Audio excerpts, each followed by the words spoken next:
Everyone. Hello everyone, आप हैं रुचि त्रिपाठी के साथ और आज हम सीखेंगे न्यू एमएसएमई रजिस्ट्रेशन करना। इसके लिए आपको अपने ब्राउज़र में जाके उद्यम रजिस्ट्रेशन सर्च करना होगा और उसके बाद कुछ इस तरह से इंटरफेस आएगा।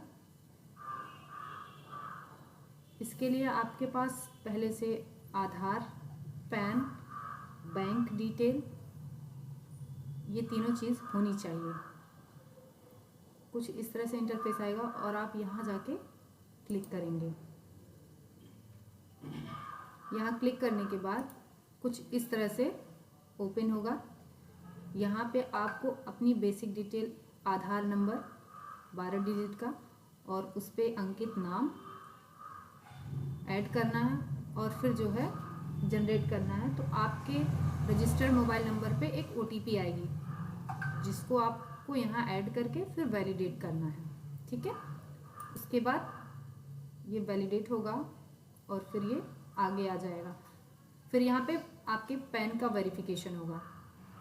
इसमें आपको सबसे पहले ये चूज़ करना है कि आप किस तरह की फर्म को ओपन कर रहे हैं। इसमें प्रोपराइटरी है, पार्टनरशिप है, कोऑपरेटिव है। तो अगर आप खुद से खोल रहे हैं तो आपको प्रोपराइटरी पे क्लिक करना होगा। ठीक है, फिर आप यहाँ अपना पैन, आधार ये सब कुछ ऐड करेंगे और फिर आप पैन वैलिडेट पे क्लिक करेंगे। बाकी आगे इंटरफेस इस तरह से खुलेगा जिसमें आपका पैन नंबर, आधार नंबर ये सब ऐड होगा। उसके बाद यहाँ पे आपको अपनी कैटेगरी चूज़ करनी है, जनरल, SC ST OBC। तो आप जिस कैटेगरी के हैं आपको वो कैटेगरी चूज़ करनी है। फिर आपको मेल या फीमेल चूज़ करना है और उसके बाद ये भी दिव्यांग में भी आपको अगर आप हैं तो यस और नहीं तो नो करना है। फिर यहाँ पे इंटरफेस आएगा नेम ऑफ इंटरप्राइजेज, यानी कि आपने जो अपने कंपनी का नाम रखा है या जिस नाम से आप कंपनी खोलना चाहते हैं वहाँ पे उसका नाम ऐड करेंगे।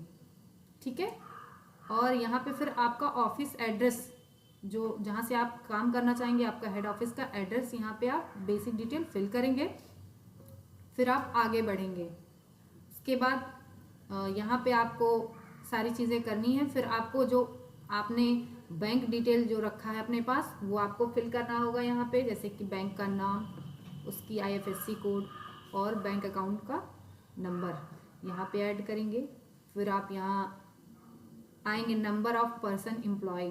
ठीक है, नंबर ऑफ पर्सन एम्प्लॉय में आपको फिल करना है जितनी आपके पास महिला एम्प्लॉय हैं या पुरुष एम्प्लॉय हैं, जो भी हैं आपको यहाँ फिल करना है। और फिर यहाँ पे आप क्लिक करके आगे बढ़ेंगे। फिर यहाँ पे बेसिक डिटेल दिया हुआ है, जैसे कि आप किस किस उससे काम करना चाहते हैं, किससे नहीं करना चाहते, जो भी है। तो आपको अपने हिसाब से यस नो पढ़ के वो फिल कर देना है। फिर आप आगे बढ़ेंगे और यहाँ पे आपका डिस्ट्रिक्ट चूज़ होगा कि कौन से डिस्ट्रिक्ट में आप ये कर रहे हैं। तो आपको अपना डिस्ट्रिक्ट चूज़ करना है और फिर आगे बढ़ना है, प्रोसीड करना है। फिर आपका नेक्स्ट पेज खुलेगा, update until the planet location details. ठीक है, अब यहाँ पे फिर आपको अपने कंपनी का नाम ऐड करना है। यहाँ पे आप कंपनी का नाम ऐड करेंगे और फिर यहाँ पे ऐड यूनिट पे करेंगे तो आपकी कंपनी का नाम यहाँ पे ऐड हो जाएगा। फिर आप यहाँ पे बेसिक डिटेल डालेंगे, जैसे कंपनी का नाम हो गया, उसका हेड ऑफिस कहाँ पे है, विलेज, टाउन, स्ट्रीट, ये सारी चीज़ें ऐड करेंगे। और फिल करने के बाद आप यहाँ पे ऐड प्लैनेट कर देंगे तो ये चीज़ें यहाँ पे ऐसे सेव होके आपके पास आ जाएंगी। ठीक है, अब आप आगे बढ़ेंगे तो आपका NIC कोड की डिटेल के लिए आएगा, जैसे कि आप मैन्युफैक्चरिंग है या आप सर्विस में हैं। सर्विस में मतलब आप एज ए वर्क काम करना चाहते हैं या कोई चीज़ आप प्रोवाइड करना चाहते हैं, ऐसे कंप्यूटर हुआ, लैपटॉप हुआ, बहुत सारी चीज़ें आती हैं मैन्युफैक्चरिंग में। तो आपको जिस कैटेगरी में ऐड करना है वो आप कैटेगरी यहाँ से चूज़ करेंगे। हमने सर्विस चूज़ किया है, आप मैन्युफैक्चरिंग या सर्विस जो भी आपकी कैटेगरी है वो आप चूज़ करेंगे। उसके आगे बढ़ेंगे आप नॉन ट्रेडिंग पे या ट्रेडिंग पे, देख लीजिए आप नॉन ट्रेडिंग पे करेंगे और फिर आगे बढ़ेंगे। फिर यहाँ पे हम सर्विसेज चूज़ करेंगे और उसके बाद जैसे हमारे पास हम कंप्यूटर से रिलेटेड चीज़ें कर रहे हैं, सॉफ्टवेयर से रिलेटेड चीज़ें कर रहे हैं, तो यहाँ पे हम यहाँ NIC कोड चूज़ करेंगे। अब उसके लिए देखिए हमने चूज़ किया हुआ है 62, 63, ये सारे सॉफ्टवेयर और कंप्यूटर से रिलेटेड प्रोग्राम हैं जो हमने चूज़ किए हैं। बाकी आप इसमें चूज़ करेंगे और फिर आप अपडेट डिटेल्स पे क्लिक करेंगे और आप आगे बढ़ जाएंगे। अपडेट डिटेल्स पे हमने क्लिक किया और ये हम आगे बढ़े। फिर इस तरह से आएगा आपका पूरा डिटेल, आपको ऐसे शो करेगा। आप अपनी सारी डिटेल्स देख लीजिए, कहीं कोई गलती तो नहीं है, यदि है तो आप उसको एडिट कर सकते हैं।